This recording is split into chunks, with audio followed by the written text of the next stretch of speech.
സൈഡിലോട്ട് പോകാതെ ഇങ്ങോട്ട് മാറ്റി പോകുന്നേ. ആ സൈഡിൽ താഴോട്ട് കുഴിയില്ല വലിയതായിട്ട്.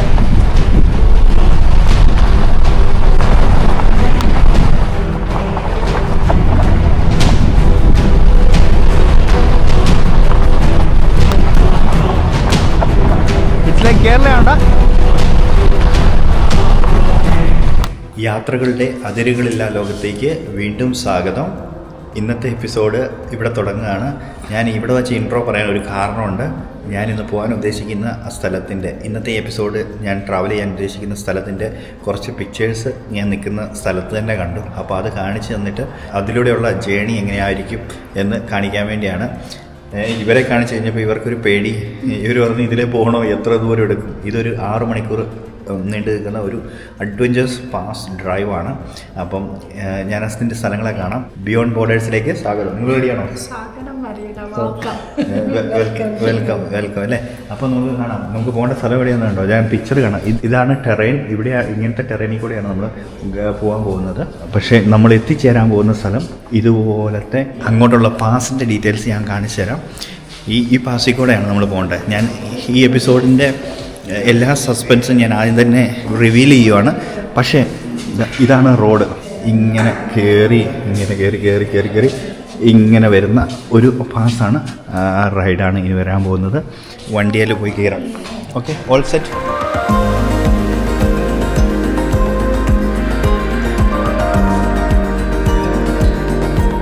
ഇത് ഓസ്ട്രിച്ചിൻ്റെ ലെഗിൻ്റെ സ്കിൻ കൊണ്ട് ഉണ്ടാക്കിയിരിക്കുന്ന ബാഗാണ്. പിന്നെ വെറൈറ്റി ഓഫ് ഐറ്റംസ് ആണ് വരുന്നത്.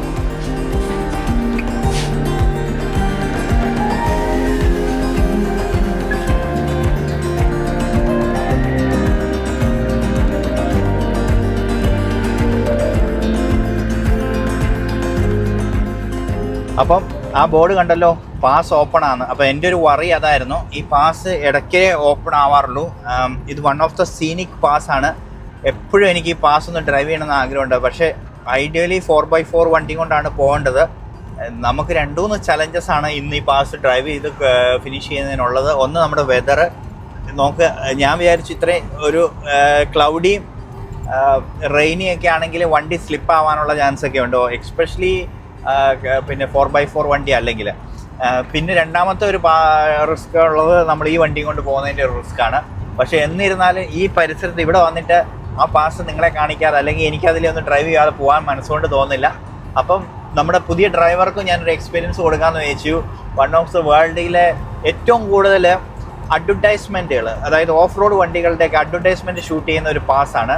അപ്പോൾ അതിൻ്റെ ഒരു എക്സ്പീരിയൻസ് എന്താണെന്ന് നമുക്കൊന്ന് പോയി നോക്കിയിട്ട് വരാം. ഞങ്ങളിങ്ങനെ മുന്നോട്ട് പോയിക്കൊണ്ടിരിക്കുകയാണ്. ഇപ്പോൾ റൈറ്റ് സൈഡിലൊക്കെ നമുക്ക് കാണാൻ പറ്റുന്ന ചോളപ്പാടങ്ങളൊക്കെയാണ്. ഡാർലി ഇങ്ങനെ 100-120 പിടിച്ചുകൊണ്ടിരിക്കുകയാണ്. എനിക്ക് വയ്യ. ശരിക്കും പറഞ്ഞാൽ വളരെ റെയറായിട്ട് മഴ കിട്ടുന്ന ഒരു പ്രദേശമാണ് ഇത്. Karur land semi desert kind of. നമ്മൾ കണ്ടില്ലേ ഓസ്ട്രിച്ച് സർവൈവ് ചെയ്യണമെങ്കിൽ എങ്ങനെ ഒരു മരുഭൂമി സമാനമായ സ്ഥലമായിരിക്കണമല്ലോ. അപ്പോൾ അങ്ങനെ ഒരു ലാൻഡിൽ കൂടെയാണ് നമ്മൾ പോകുന്നത്. പക്ഷേ ഇന്ന് അപ്രതീക്ഷിതമായിട്ട് ഇവിടെ മഴ കിട്ടുകയും മൊത്തം ഒരു ക്ലൗഡി ആയിട്ട് നിൽക്കുകയൊക്കെ ചെയ്തു. ഇങ്ങോട്ട് നോക്കുമ്പോൾ കാണാൻ പറ്റുന്നത് എന്നാന്ന് ചോദിച്ചാൽ നല്ല കൃഷിയിടങ്ങളൊക്കെയാണ് കാണുന്നത്, നല്ല പാടങ്ങൾ. പിന്നെ അതിൻ്റെ നടുക്ക് ചില പള്ളിയൊക്കെ കാണാൻ പറ്റുന്നുണ്ട്, നല്ല വലിയ കെട്ടിടങ്ങൾ, ഒരു നല്ല വാലി, നല്ല ഗ്രീനിഷ് ആയിട്ട് നിൽക്കുന്ന വാലി. നിങ്ങൾക്ക് ഇങ്ങനത്തെയൊക്കെ ഡ്രൈവ് ഇഷ്ടമാണെന്ന് വിചാരിക്കുന്നു. ഇപ്പോൾ ഞങ്ങൾ ഈ യാത്ര ചെയ്യുന്ന ഈ റൂട്ടിൽ തന്നെയാണ് കോങ്കോ കേവ്സ് എന്ന് പറയുന്ന ഒരു അത്ഭുതം. അത് വൺ ഓഫ് ദ നാച്ചുറൽ വണ്ടറാണ്. അത് ഞാൻ പിന്നീട് ഒരിക്കലും നിങ്ങളെ എൻ്റെ ചാനലിലൂടെ കാണിക്കാം. അപ്പോൾ അടിപൊളി സീനിക് ആയിട്ടുള്ള സ്ഥലങ്ങളൊക്കെ കണ്ട് ഞങ്ങൾ മെല്ലെ മുന്നോട്ട് പോയിക്കൊണ്ടിരിക്കുകയാണ്. ഇന്നത്തെ യാത്രയിലെ സർപ്രൈസ് എന്താണെന്ന് നമുക്ക് കാത്തിരുന്ന് കാണാം. No heavy vehicle and caravan അല്ല. Okay, we can go. Pass open എന്ന് കാണിക്കുന്നുണ്ട്. അപ്പോൾ എന്നാണെങ്കിലും റോഡിൻ്റെ വീതി കുറഞ്ഞു വരുവാണ്. നമ്മൾ മുന്നോട്ട് പോയിക്കൊണ്ടിരിക്കുകയാണ്. ഇനി കുറച്ചും കൂടെ കഴിയുമ്പോൾ നമുക്ക് ഗ്രാവൽ റോഡ് വരും. ഇതിൻ്റെ അകത്ത് ചലഞ്ചായിട്ട് നമുക്കിപ്പോൾ വരുന്നതെന്ന് വെച്ചാൽ റെയിൻ ഉണ്ട്. ഇവിടെയൊക്കെ റോഡിലൊക്കെ വെള്ളം വീണ് കിടപ്പുണ്ട്. അപ്പം റോഡ് കുറേ കൂടെ സ്ലിപ്പറി ആവാൻ ചാൻസ് ഉണ്ട്. എന്നാണെങ്കിലും പോകുന്നത്രയും പോയി നോക്കാം. പാസ് ഓപ്പൺ എന്നാണ് ഇപ്പോഴും കാണിക്കുന്നത്. അപ്പോൾ നമുക്ക് എന്താണ് വെയിറ്റ് ചെയ്തതെന്ന് നോക്കി പോയി കാണാം. ഈ വഴിയിലൊന്നും മനുഷ്യരാരും പോകുന്നതല്ലേ, കാറൊന്നും കാണുന്നില്ല. വേറെ വണ്ടിയാ? ഇതൊരു പാസ് അല്ലേ, അങ്ങനെ അഡ്വഞ്ചറായിട്ടോ അങ്ങനെ അധികം പേര് എടുക്കുന്ന വഴിയല്ല. വളരെ കുറച്ച് ആൾക്കാർ മാത്രമേ പോവുള്ളൂ. കുഴപ്പമില്ല, പേടിക്കണ്ട. ഏറ്റവും ടഫ് ടെറൈൻ വരുമ്പം ഞാൻ ഓടിച്ചോളാം. ഡ്രൈവർക്ക് ഈ ഡ്രൈവർക്ക് ഇവിടെ വഴിയിലൊന്നും ഒരു മനുഷ്യരെ കാണാത്തപ്പോൾ ടെൻഷനായി തുടങ്ങി. നമുക്ക് ഈ വഴി പോകണോ, മഴയുണ്ട്, വല്ല പഞ്ചറോ വണ്ടി ബ്ലോക്ക് ആവുമോ എന്നൊക്കെ ഉള്ള പേടി. ഞാൻ പറഞ്ഞ അതൊന്നുമല്ല, അതല്ല അതിന്റെ ഒരു ത്രില്ല്. റോഡ് നല്ലത്, പക്ഷെ വഴിയിൽ വണ്ടി ഒന്നുമേ കാണുന്നില്ല ഒത്തിരി നേരമായിട്ടല്ലേ. ഒരു വണ്ടിയും വരുന്നില്ല ഓപ്പോസിറ്റ്. വിസിബിലിറ്റി കുറഞ്ഞു വരുവാ അല്ലേ? മഴ നന്നായിട്ട് മഴ വരുന്നുണ്ട്. അഡ്വഞ്ചർ ഭാര്യ ആവോ എന്തോ ആർക്കറിയാം, കണ്ടിരുന്ന് കാണാം. ഇപ്പോഴും ഗ്രാവൽ റോഡിലേക്ക് എത്തിയിട്ടില്ല, ഇപ്പോഴും ടാർ റോഡ് തന്നെയാണ്. നല്ലൊരു 200 കിലോമീറ്റർ മൊത്തം ഡിസ്റ്റൻസ് വരുന്നുണ്ട്. പക്ഷെ അതിൻ്റെ അകത്ത് നമുക്ക് ഈ പാസ് വരുന്നത് 100 കിലോമീറ്റർ താഴെ മാത്രമേ വരുന്നുള്ളൂ. എന്നാണെങ്കിൽ നമുക്ക് അങ്ങോട്ട് എത്താൻ നോക്കാം. പതിവിന് വിപരീതമായിട്ട് ഇവിടെ നല്ല മഴയും ഫോഗ്, വിസിബിലിറ്റി വളരെ കുറഞ്ഞു വരിക. നമ്മൾ ഹിൽ ടോപ്പിലോട്ട് കയറി പോയിക്കൊണ്ടിരിക്കുക. എനിക്കാലും ഡ്രൈവർക്കെല്ലാം ഒരു പുതിയ എക്സ്പീരിയൻസ് ആവട്ടെ. ഗ്രാവൽ റോഡ് ആവാൻ പോവാണ്. ബോർഡ് വന്ന് ഗ്രാവൽ റോഡിലേക്ക് ഇറങ്ങുവാണ്. എന്നാ നീ മേഡം ഓടിക്കുന്നോ അതോ ഞാൻ ഓടിക്കണോ? വേണ്ട, ഞാൻ ഓടിക്കുന്നില്ല, അതിന് മാത്രമുള്ള ധൈര്യം ആയിട്ടില്ല അല്ലേ? ഒന്നാമത് ക്ലൗഡി ആയേ, ഒത്തിരി നമുക്ക് വിസിബിലിറ്റി എയർ റെഡ്യൂസ് ചെയ്യാതെ പോയാൽ വണ്ടിക്ക് ഗ്രിപ്പ് കുറവായിരിക്കും. ഒന്നാമത് മഴ പെയ്ത് കിടക്കുന്നതുകൊണ്ട് ഒത്തിരി സ്ലിപ്പറി ആയിരിക്കും. സംഭവം നമ്മൾ വിചാരിച്ച പോലെയല്ല. പണി പാളി എന്നാ തോന്നുന്നേ. ഒന്നാമത് റെയിന്, വിസിബിലിറ്റി കണ്ടോ നോക്കി, ഒട്ടും വിസിബിലിറ്റി ഇല്ല. അപ്പോൾ സ്വാഭാവികമായിട്ടും ഇതിന്റെ വിഷ്വൽസ് നിങ്ങളിലേക്ക് എത്തിക്കുന്നതിനെ കുറിച്ച് ഞാൻ പറയാവുന്നത്. കാലാവസ്ഥ പണി തന്നു. അപ്പം ഞാൻ നോക്കട്ടെ, തെളിവോന്ന് നോക്കട്ടെ. പക്ഷെ എന്നെ സംബന്ധിച്ച് ഇപ്പോഴത്തെ മെയിൻ വറി ലാൻഡ് സ്ലൈഡിങ്ങോ അല്ലെങ്കിൽ വെള്ളം വന്നു കഴിഞ്ഞാൽ, വെള്ളം ഒത്തിരി ആയിട്ട് റോഡിലേക്ക് വെള്ളം വരുന്ന അവസ്ഥ വന്നു കഴിഞ്ഞാൽ ചിലപ്പം അവർ പെട്ടെന്ന് റോഡ് ബ്ലോക്ക് ചെയ്യാൻ ചാൻസ് ഉണ്ട്. അങ്ങനെയാണെങ്കിൽ നമ്മളിപ്പോൾ ഡ്രൈവ് ചെയ്ത ഈ 250 കിലോമീറ്റർ വീണ്ടും നമ്മൾ തിരിച്ച് വേറെ റൂട്ടിൽ പോകേണ്ടതായിട്ട് വരും. അപ്പോൾ അത് പറഞ്ഞപ്പോഴാണ് ഞാനൊരു കാര്യം കാണിച്ചു തരാം. ഇതൊക്കെ വിസിബിൾ ആയിട്ടുള്ളപ്പോൾ കാണിക്കേണ്ടതാണ്. ഇവിടുത്തെ ജയിൽ എന്ന് പറഞ്ഞിട്ടുള്ള പഴയ ഒരു സ്ട്രക്ചറാണ്. ഇത് ഈ റോഡ് ഈ പാസ് പണിയിച്ചേക്കുന്നത് തടവുകാരെ കൊണ്ട് പണിയിച്ചേക്കുന്ന ഒരു വലിയ പാസ്സാണ്. അവരുടെ ജയിലുകളും ഉണ്ട് ഇതിനിടയ്ക്ക്. അതായത് ഓരോ 10-20 കിലോമീറ്ററിനിടയിൽ ഓരോ ജയിൽ സ്ഥാപിച്ചിട്ടുണ്ട്. അതൊക്കെ ഇപ്പോൾ പൊട്ടിപ്പൊളിഞ്ഞ് കിടക്കുവാണ്. ഇതുപോലത്തെ കെട്ടിടങ്ങളാണ്. ഡാർലി പറയുന്നത് ഞാൻ വീഡിയോ ഒക്കെ എടുക്കുന്നത് നിർത്തി റോഡ് കോൺസെൻട്രേറ്റ് ചെയ്യുക, എങ്ങനെയാലും ഈ റോഡൊന്ന് അപ്പുറം എത്തുന്ന കാര്യത്തെക്കുറിച്ച്, ഈ പാസ് ഒന്ന് കിടക്കുന്നതിനെ കുറിച്ച് മാത്രം ചിന്തിച്ചാൽ മതി എന്നാണ് പറയുന്നത്. ഇങ്ങനെ സ്റ്റീപ്പായിട്ടുള്ള കയറ്റമാണ്.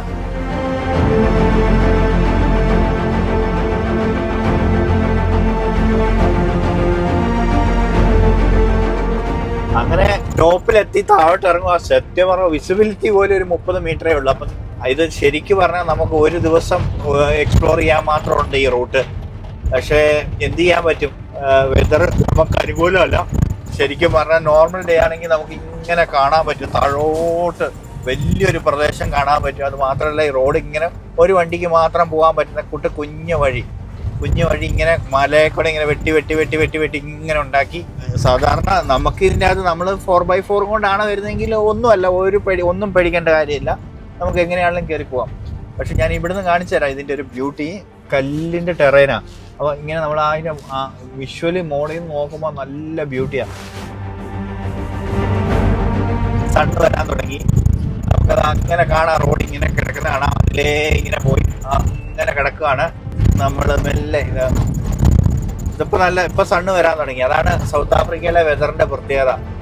ഇപ്പൊ കുറച്ചെങ്കിലും നിങ്ങൾക്ക് കാണാൻ പറ്റുന്നുണ്ടെന്ന് വിചാരിക്കുന്നു. താഴത്തെ വാലിയൊക്കെ ഉണ്ടോ, സണ്ണ് വന്നപ്പോഴേക്കും ആകെ മാറി. ഇവിടെ പൊടി പോലും വെള്ളമില്ല. പക്ഷെ കുഴപ്പമില്ല, ഇതിന്റെ താഴത്തെ ഇനി വേറെ നല്ല സീനുണ്ട്. നമ്മളിങ്ങനെ അതിലേ കയറി ഇറങ്ങി. ഇത് നോക്കി അതിന്റെ വ്യത്യാസം കണ്ടോ. അവിടെ മൊത്തം മൂടി കിടക്കുന്നു. ഇവിടെ നോക്കി ഒരു തുള്ളി പോലും മഴ പെയ്തിട്ടില്ല. താഴെ അതാ മഞ്ഞിറങ്ങുന്നു. ആ പീക്കിലേക്ക് മഞ്ഞിറങ്ങി പോകുന്നുണ്ട്. ആ വാലിയിലേക്ക് മഞ്ഞിറങ്ങി പോകുന്നു. ഇവിടെ മഴ പെയ്തിട്ടുമില്ല. നമ്മൾ ഹൈക്കിംഗ് ട്രയൽ ചെയ്യുന്ന പോലെ തന്നെയാണ് ഈ സൗത്ത് ആഫ്രിക്കയിലെ പാസുകളെല്ലാം ക്യാമ്പ് ചെയ്യുന്ന ഒരു ഹോബിയുണ്ട്. അങ്ങനെ ചെയ്യുന്ന ആൾക്കാരുണ്ട്. 4x4 വണ്ടി എടുത്ത് എല്ലാ പാസുകളും കംപ്ലീറ്റ് ചെയ്യുക. ട്രയൽസ് പോലെയാണ്. ഇപ്പം നമ്മൾ പറയല്ലേ ഹൈക്കിംഗ് ട്രയൽസ്. അങ്ങനെ ഒരു ഹോബി എനിക്കില്ലാതില്ല. പക്ഷേ അതിന് നല്ലൊരു ടീം വേണം.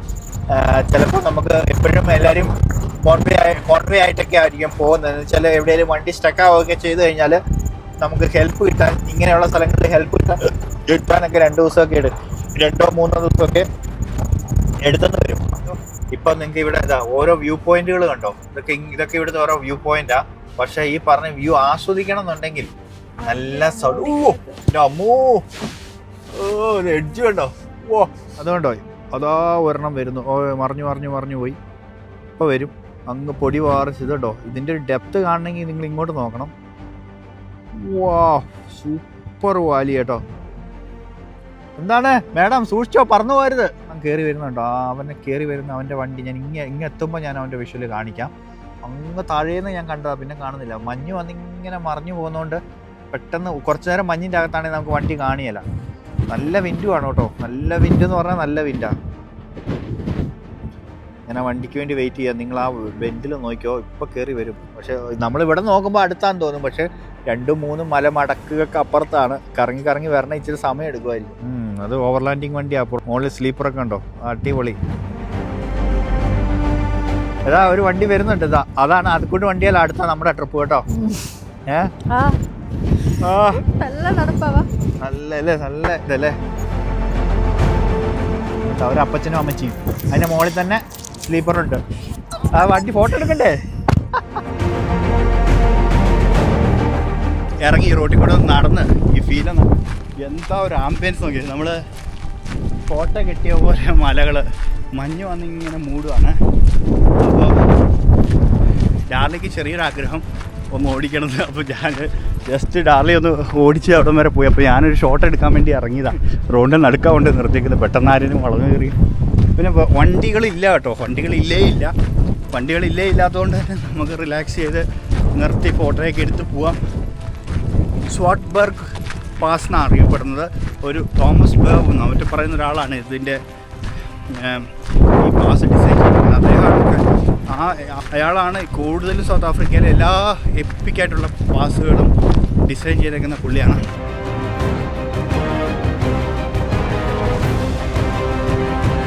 ഇതുണ്ടോ എന്താ സ്കൈ, എന്താ വിഷ്വൽ നോക്കിയേ. അപ്പോൾ ഇങ്ങനെ വളഞ്ഞ് നമ്മൾ താഴോട്ടെത്തണം. അപ്പോൾ ഓരോന്ന് തുടങ്ങുവാണ് പിന്നായിട്ട്.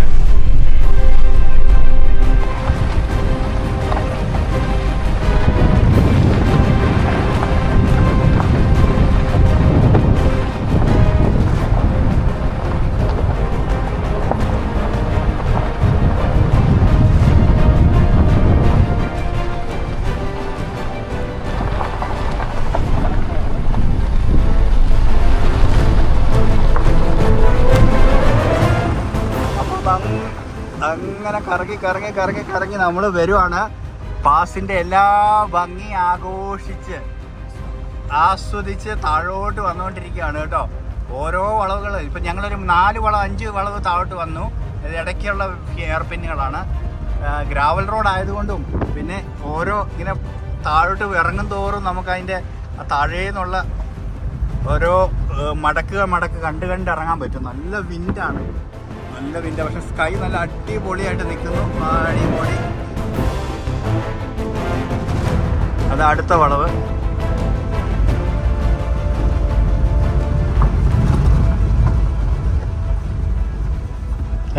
എങ്ങനെയുണ്ട്? ഓരോരുത്തരുടെ പറയുന്നത് എൻ്റെ താഴെ വരെ എത്തിക്കുമെന്നല്ലേ. താഴെ വരെയൊക്കെ എത്താതെ എന്താ പിന്നെ അങ്ങനെ വിചാരിച്ച ഇതൊക്കെ ആൾക്കാർ ചെയ്യുന്ന റൂട്ടുകൾ തന്നെയാണ്. ഒന്നാമത് ഇതിൻ്റെ നമ്മൾ ഈ മോളിൽ നിന്ന് നോക്കുമ്പോൾ തന്നെ ഏറ്റവും താഴത്തെ വഴി കാണാൻ പറ്റുന്നുണ്ട്. നോക്കാമല്ലോ. ഇതുണ്ടോ ഇവിടെ ഞാൻ കാണിച്ചു തരാം. വീണ്ടും ഒരു വളവും കൂടെ വരുമ്പോൾ നമുക്ക് കാണിച്ചു തരാം. ഓക്കെ, അപ്പോൾ നോക്കിയാൽ നമുക്ക് താഴെ കാണുന്നുണ്ടോ. എന്താ ഡ്രൈവ് നോക്കിയാൽ ഇങ്ങനെ വളഞ്ഞ് ഇങ്ങനെ കയറി ഇങ്ങോട്ടെത്തും.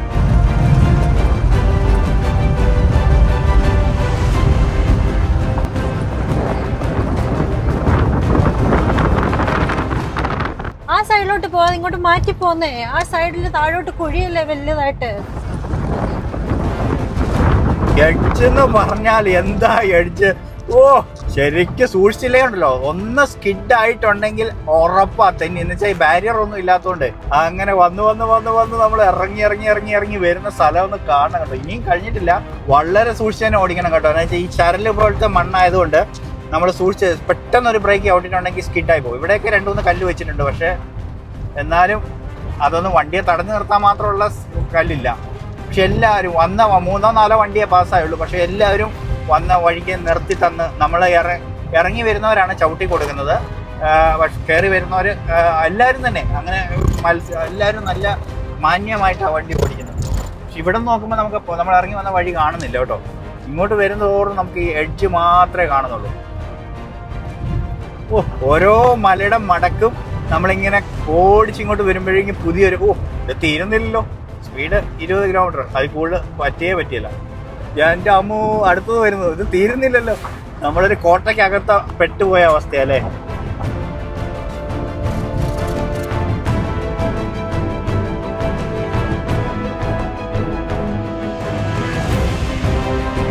അപ്പം ഇവിടെ എന്തോ വർക്ക് നടക്കുന്നുണ്ട് കേട്ടോ. ബ്ലോക്കായോ? അല്ല, പാസ് നമുക്ക് പോകാൻ സ്ഥലമുണ്ട്. ഓക്കെ,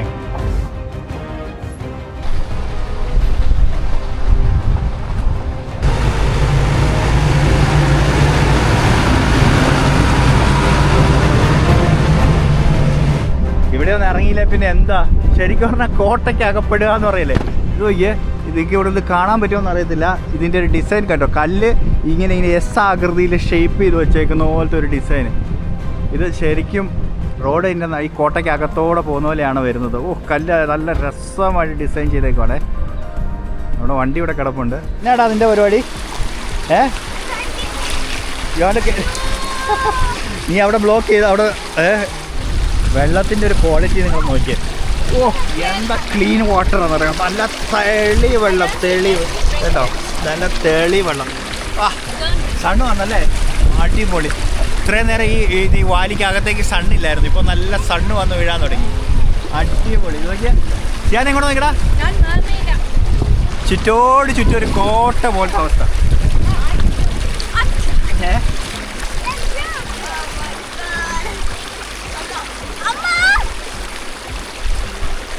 അധികം ഇതുണ്ട്, വണ്ടികളൊന്നുമില്ല. ആകെ ഇപ്പോൾ ഇവിടെ റോഡ് വർക്ക് നടക്കുന്നുണ്ട്. അപ്പോൾ അവരുടെ ഒരു JCB മാത്രമാണ് ഞാൻ കണ്ടത്. ഒരു പ്ലാസ്റ്റിക്കോ ഒന്നുമില്ല, അൺടച്ച്ഡ് എന്നൊക്കെ പറയല്ലേ, അതുപോലെ ലുക്ക് ആഫ്റ്റർ ചെയ്യുന്നുണ്ട്. അതുപോലത്തെ നല്ല എക്സ്പീരിയൻസ്. ഇതിപ്പോൾ ഞങ്ങളുടെ ഇവിടെ പീക്ക് ഇപ്പോൾ സമ്മറാണ് ഇവിടുത്തെ, അതുകൊണ്ടായിരിക്കും വെള്ളം. അല്ലെങ്കിൽ ചിലപ്പോൾ നന്നായിട്ട് വെള്ളം കയറി മറിഞ്ഞ് ഒഴുകുന്നതായിരിക്കും. ഡാർലി, ഈ ഡ്രൈവ് എടുത്തത് മുതലായി അല്ലേ? നല്ല രസമല്ലേ? നല്ല ആ പാസും അല്ലേ, എന്നെ അടിപൊളി. എന്താ ഡിസൈൻ നിങ്ങൾ നോക്കി, കളറൊന്നും നോക്കി, എന്താ എനിക്ക് കണ്ടിട്ടും മതി വരുന്നില്ല. അതുപോലെ സൂര്യനാണെങ്കിൽ എത്തി നോക്കാൻ വേണ്ടി ചെറിയൊരു ഗ്യാപ്പ് ഇട്ട പോലെ അവിടെ ഇട്ടതാണോ പറഞ്ഞപ്പോഴേക്കാണ് നന്നായിട്ട് നമ്മൾ എത്തി നോക്കുന്നുണ്ട്. വാ, ഓക്കെ. പിള്ളേരാണെങ്കിൽ മാക്സിമം എൻജോയ് ചെയ്തുകൊണ്ടിരിക്കുക വെള്ളത്തിലിറങ്ങി. നമുക്കിവിടെ ഒരു ക്യാമ്പ് സൈറ്റ് ഉണ്ട് കേട്ടോ. അവിടെ ഒരു ക്യാമ്പ് സൈറ്റ് ഉണ്ട്, വേണമെങ്കിൽ നമുക്ക് ഗവൺമെൻറ്റിൻ്റെ ആണെന്ന് തോന്നുന്നു. നമുക്ക് വേണമെങ്കിൽ ക്യാമ്പ് ചെയ്യാൻ പറ്റും. അടുത്ത പ്രാവശ്യം അങ്ങോട്ട് പോവാം അല്ലേ? ഓക്കെ, ബാ നമുക്ക് പോവാം. നോന്നോ, നമുക്ക് ഇനിയുണ്ട് 3-4 മണിക്കൂർ ഡ്രൈവ്. ശരിക്കും പറഞ്ഞാൽ പാസിൻ്റെ താഴോട്ട് എത്തിയതേ ഉള്ളൂ. ഇനി നമുക്ക് ഒത്തിരി ഡ്രൈവ് ഉണ്ട്. പിന്നെ പിള്ളേരുടെ സ്കൂളും മിസ്സാവുന്നുണ്ടല്ലോ, നമുക്കതൊരു പ്രശ്നമാണ്. നമ്മൾ ഫുൾ ടൈം എന്താ പറയുക, യൂട്യൂബറോ അല്ലെങ്കിൽ ഫുൾ ടൈം പിന്നെ ട്രാവലറോ അല്ല. ജോലിക്കിടയിൽ സമയം കണ്ടെത്തി യാത്ര ചെയ്യുക എന്നുള്ളതാണ് ഇഷ്ടം.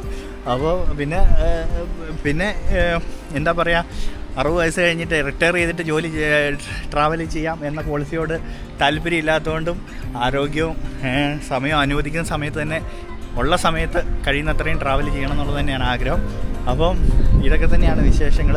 കേരളയാണോ? It's like കേരളയാണോടാ? അച്ഛയുടെ വീടാണോ? അതാ വീട്ടിൻ്റെ പുറത്തിറങ്ങണം, ടിവിയുടെ മുമ്പിൽ മാത്രം ഇരുന്നാൽ പോരാ കേട്ടോ. ഇവന് മൗണ്ടൻ ഇതൊക്കെ അവന് ഭയങ്കര ഇഷ്ടമുള്ള പരിപാടിയാണ്. കാട്ടിക്കൂടെ ചാടി പോകാനും ആ കാര്യത്തിൽ അവൻ എൻ്റെ ആളാണ്. അത് ഭയങ്കര ഇഷ്ടമാണ്. ഇതിൻ്റെ ഇങ്ങനെ ഒരു റൗണ്ട് ഷോട്ട് നോക്കിയോ, എന്താ ഒരു സെറ്റ്, സൂപ്പർ ആംബിയൻസ്, പറയാതിരിക്കാൻ പറ്റില്ല കേട്ടോ. നല്ലൊരു സ്ഥലം കേട്ടോ. ഞങ്ങൾ ഇനി ഭാവിയിൽ ഇവിടെ വന്നൊരു ക്യാമ്പ് ചെയ്യാൻ പ്ലാനുണ്ട്.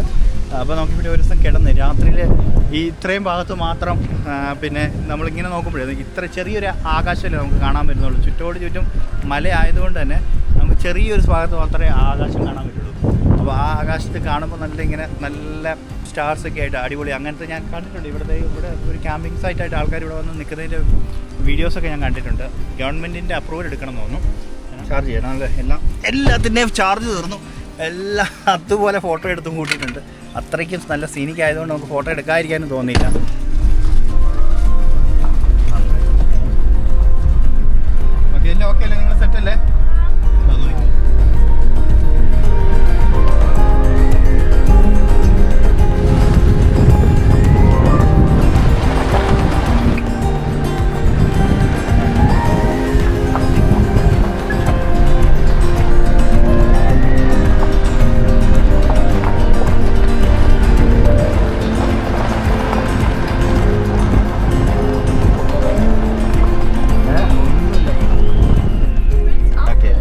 നമ്മൾ പോകുന്ന പ്രിൻസ് ആൽബർട്ട് എന്ന് പറഞ്ഞ ടൗൺ ആണ്.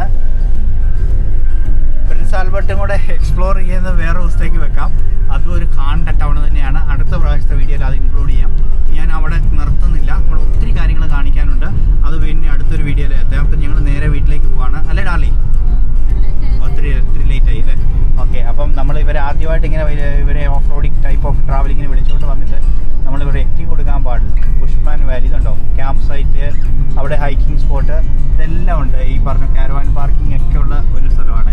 ഡാർലിനെ ഞാൻ ശരിക്കും പറഞ്ഞാൽ ഡാർലിയിൽ എനിക്ക് ഒരു കാര്യത്തിൽ മാത്രമാണ് ഞാൻ ഡാർലിയായിട്ട് ദേഷ്യം വരുന്നത്. ഡാർലിക്ക് ഡ്രൈവിംഗ് പഠിച്ചു, എപ്പോഴും ഓപ്ഷൻ കിട്ടുകയില്ല. വണ്ടി കിട്ടുമ്പോൾ ഓടിച്ച് നമ്മൾ എക്സ്പീരിയൻസ് ഉണ്ടാക്കിയല്ല.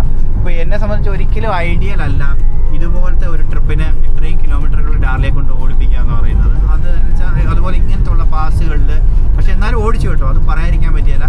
അപ്പോൾ എക്സ്പീരിയൻസ് ആക്കാൻ ശ്രമിക്കേണ്ടടുത്തൊന്നും ശ്രമിക്കാത്തതിലാണ് എനിക്ക് ഡാർലി പറയുന്നതെന്ന് പറയുമോ, എനിക്ക് അത്യാവശ്യം എന്തെങ്കിലും ഹോസ്പിറ്റൽ കേസിന് പിള്ളേർക്ക് അല്ലെങ്കിൽ ആർക്കെങ്കിലും ഹോസ്പിറ്റൽ കേസിന് മാത്രം ഞാൻ ഡ്രൈവിംഗ് പഠിച്ചേക്കുന്നത്. ഞാൻ പറഞ്ഞ് കളിയാക്കുന്നതാണ്. ഡാർലി ഹോസ്പിറ്റലിൽ എന്നെ കൊണ്ട് പോവുകയാണെങ്കിൽ ബാക്കി റോഡിലുള്ള ആൾക്കാരുടെ എല്ലാം ആരും ആശുപത്രി കൊണ്ടുപോകുന്നത് ആ നിമിഷം മാത്രം വണ്ടി ഓടിക്കാനാണെങ്കിൽ. അപ്പോൾ അങ്ങനെയൊക്കെയാണ്. അത് പറഞ്ഞു നിൽക്കുമ്പോഴേക്കും നമ്മുടെ മുമ്പിലേക്ക് വെൽക്കം ടു പ്രിൻസ് ആൽബർട്ട് ബോർഡൊക്കെ വന്നു. ഇവിടുത്തെ ഓരോ ടൗണുകളും പിന്നെ ആ വില്ലേജിൻ്റെ എൻട്രി പോയിന്റ്, ടൗണല്ല, ഓരോ കൺട്രി സൈഡ് വില്ലേജിൻ്റെയും എൻട്രി പോയിന്റ് തന്നെ ആ പ്രിൻസ് ആൽബർട്ട് ആ ബോർഡൊക്കെ വെച്ച് ഇങ്ങനെ വെൽക്കം ചെയ്യുന്നത്. Prince city of south Africa എന്നാണ് അവരുടെ ബ്രാൻഡ് ചെയ്തേക്കുന്നത്, പ്രിൻസ് ആൽബർട്ട് എന്ന് പറഞ്ഞത്. അപ്പോൾ അവർ അതിൻ്റെതായ കുറേ യുണീക്നെസ് പൂവൊക്കെ വെച്ച് പിടിപ്പിച്ചേക്കുന്നുണ്ട്. എന്താ രസം. കരു എന്ന് പറയുന്ന പിന്നെ സെമി ഡെസേർട്ടിൻ്റെ സെൻറ്ററിൽ തന്നെയുള്ള ടൗണാണ്. എന്നിരുന്നാലും അതിനും ഒരു ഭംഗിയൊക്കെ ഉണ്ട്. ഡാർലി വേറെ എന്നാ ഉണ്ട്? ഡ്രൈവിംഗ് എൻജോയ് ചെയ്തു,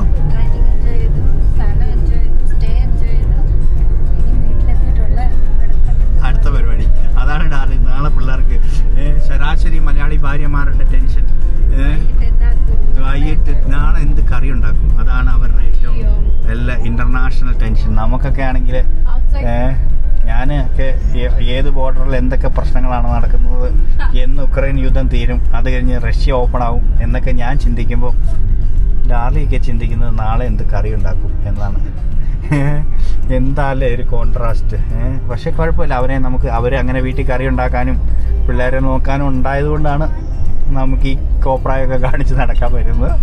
അതൊക്കെ ഒരു ബാലൻസാണ്. ഇപ്പോൾ ഡാർലി ഇനിയിപ്പോൾ എൻ്റെ കൂടെ കുറച്ചും കൂടെ കൂടി കഴിഞ്ഞാൽ ഞാൻ അടിപൊളിയാവും ഡാർലി. വേറെ കൂട്ടൊന്നും വേണ്ട നമുക്ക് വൈൽഡ് ലൈഫ് ക്യാമ്പിങ്ങും കാര്യങ്ങളൊക്കെ ആയിട്ട് അടിപൊളിയായിട്ട് പോവാം. എന്താ രസമായിട്ടാണ് വെച്ചേക്കുന്നത് നോക്കി. കുഞ്ഞു കുഞ്ഞു കടകൾ, കുഞ്ഞു കുഞ്ഞു വീടുകൾ, അത്രയും നല്ല പഴക്കമുള്ള വീടുകൾ. ഓ രസമുണ്ട് കേട്ടോ. ഇത് കണ്ടോ, അവിടുത്തെ ഒരു ഹോട്ടൽ, പഴയ ഹോട്ടൽ, അതിൻ്റെ മുകളിൽ അതിൻ്റെ വർഷം എഴുതിയിട്ടുണ്ടോ. അപ്പം അങ്ങനെയൊക്കെ തന്നെ വിശേഷങ്ങൾ. ഇനി ഇവിടുന്ന് ഒരു 4 മണിക്കൂർ ഡ്രൈവ് ഉണ്ട് വീട്ടിലേക്ക്. അപ്പോൾ അതിനിടയ്ക്ക് എന്തെങ്കിലും വിഷ്വൽസ് ഒക്കെ ഉണ്ടെങ്കിൽ നമ്മൾ കാണിക്കാം. പിള്ളേരെ നിങ്ങൾ ഹാപ്പി അല്ലേ? ഓക്കെ അല്ലേ? പിള്ളേരെ സമ്മതിക്കണം കേട്ടോ, അവർ മടുപ്പ് പറഞ്ഞില്ല. അത് തന്നെ ഒരു വലിയ സന്തോഷം. സാധാരണ പിള്ളേർ യാത്രയ്ക്ക് ഇറങ്ങുമ്പം നമുക്കുള്ള പ്രശ്നം എന്ന് വെച്ചാൽ ഇവരെ ടേക്ക് കെയർ ചെയ്യുമ്പോഴേക്കും നമ്മുടെ എല്ലാ മൂഡും ആ കാര്യത്തിൽ പിള്ളേരും നന്നായിട്ട് കോപ്പറേറ്റ് ചെയ്തു. പോകുന്ന വഴിക്കുള്ള കുഞ്ഞു കുഞ്ഞു വിഷ്വൽസ് ഞങ്ങൾ വീട്ടിലെത്തുന്നതൊക്കെ വരെയുള്ള കാഴ്ചകളൊക്കെ കാണിച്ച് നമുക്ക് യാത്ര മുന്നോട്ട് തുടരാം. ഞാൻ കുറേ നേരമായി കരു അല്ലെങ്കിൽ സെമി ഡെസേർട്ട് എന്നൊക്കെ പറഞ്ഞില്ലായിരുന്നോ? അത് നമ്മൾ നിർത്തിയെടുത്തൊക്കെ നല്ല പച്ചപ്പൊക്കെ ഉള്ളതുകൊണ്ട് അതങ്ങ് നമുക്ക് ഫീൽ ചെയ്തിട്ടുണ്ടായില്ല. പക്ഷെ ആ ടൗണുള്ള ഏരിയയിൽ മാത്രമേ ഉള്ളൂ. ഇതൊക്കെ ഉണ്ടോ, ഈ ചുറ്റോട് ചുറ്റും നിങ്ങളൊന്ന് നോക്കിയേ, എങ്ങനെയുണ്ടെന്ന് നോക്കിയേ, എങ്ങനെയുണ്ട്. മൊത്തം ഡ്രൈ ലാൻഡ് ആണ്. സൗത്ത് ആഫ്രിക്കയുടെ ഇന്നർ ലാൻഡാണിത്. അപ്പോൾ കഴിഞ്ഞ ദിവസം നമ്മൾ ഒരു ഫ്ലൈറ്റിൽ ഞാൻ ഏറ്റവും കേട്ടോണി വന്ന് ഇറങ്ങുന്ന ഫ്ലൈറ്റിൻ്റെ ഒരു പിന്നെ വീഡിയോ ഇട്ടായിരുന്നു. ആ വീഡിയോയ്ക്കകത്ത് നമ്മൾ കാണുന്നുണ്ട് ഇടയ്ക്ക് പുഴ ഒഴുകുന്നിടത്ത് മാത്രം ഒരു പച്ചപ്പ് ഇതുണ്ടോ. ഇതിപ്പോൾ ഒരു ഏറ്റവും താഴ്ന്ന സ്ഥലത്തെത്തി ഒരു ചാല ഒഴുകുന്നുണ്ട്, അവിടെയാണ് ഈ പച്ചപ്പ് കാണുന്നത്.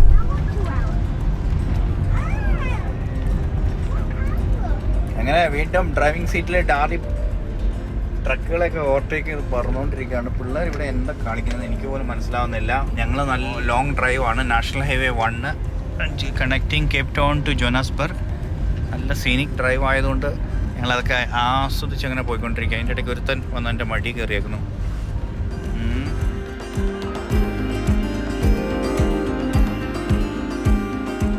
അങ്ങനെ കേപ്പ് ടൗണിൽ ഏകദേശം സൺസെറ്റ് ആവാനായി. അതിൻ്റെ തെളിവ് ഞാൻ കാണാം. പക്ഷേ ഞങ്ങൾക്ക് ഇനിയും കേപ്പ് ടൗണിൽ 100 കിലോമീറ്റർ ഡിസ്റ്റൻസ് ഉണ്ട്. അപ്പം കേപ്പ് ടൗണിൽ നിന്നേക്കാളും കൂടിയ മൗണ്ടൻ റേഞ്ചിലാണ് ഞങ്ങൾ നിൽക്കുന്നത്. അപ്പോൾ അവിടെയാണ് തെളിവ് കണ്ടോ, അത് അങ്ങോട്ട് നോക്കിയാൽ കാണാം.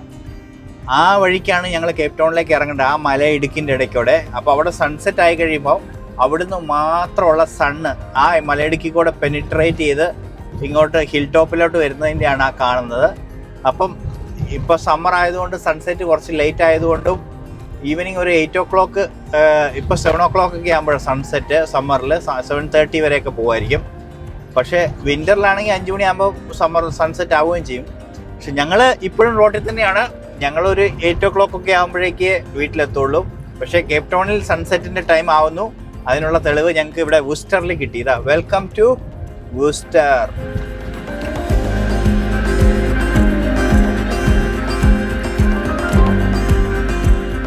ലാസ്റ്റ് സൺസെറ്റ് കണ്ടെടുത്ത് 1.5 മണിക്കൂർ കൊണ്ട് ഞങ്ങൾ ഡ്രൈവ് ചെയ്ത് വീടിനോട് അടുത്തെത്തി.